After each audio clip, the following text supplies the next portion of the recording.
The Fossmobile was Canada's first successful gasoline automobile, designed and manufactured by George Foote Foss in 1897. He owned his own mechanics shop in Sherbrooke, Quebec, offering machining and bicycle repair. Foss became interested in automobiles after riding in a rented electric Brougham while visiting Boston, Massachusetts.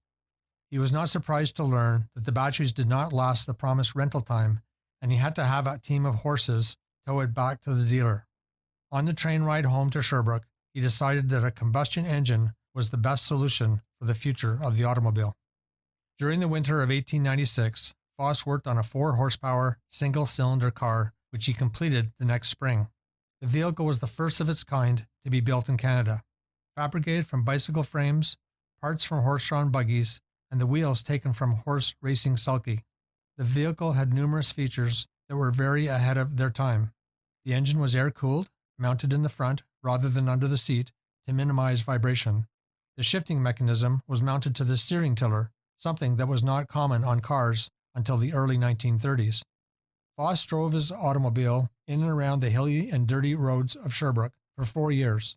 It was his personal car, but also helped to support his business interests. He later moved to Montreal, Quebec, receiving a ticket for driving on the sidewalks during the winter of 1901. The car sat idle for a year before he sold it for $75. The buyer got it started on the first pull of the starter strap, drove off, and the original Fossmobile has never been seen since. I'm Ron Foss, the grandson of George Foss. My family has reopened our family archives to document our grandfather's remarkable automotive achievement and to share this historic event with automotive enthusiasts and historians.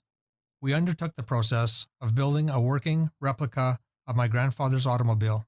The goal was to use reverse engineering to create a tribute of the Fossmobile. He left no blueprints, so everything we had was based on detailed examination of the original 125-year-old photographs. Vintage parts from the era were acquired, with a plan to build this automobile, replicating parts only when it was absolutely necessary.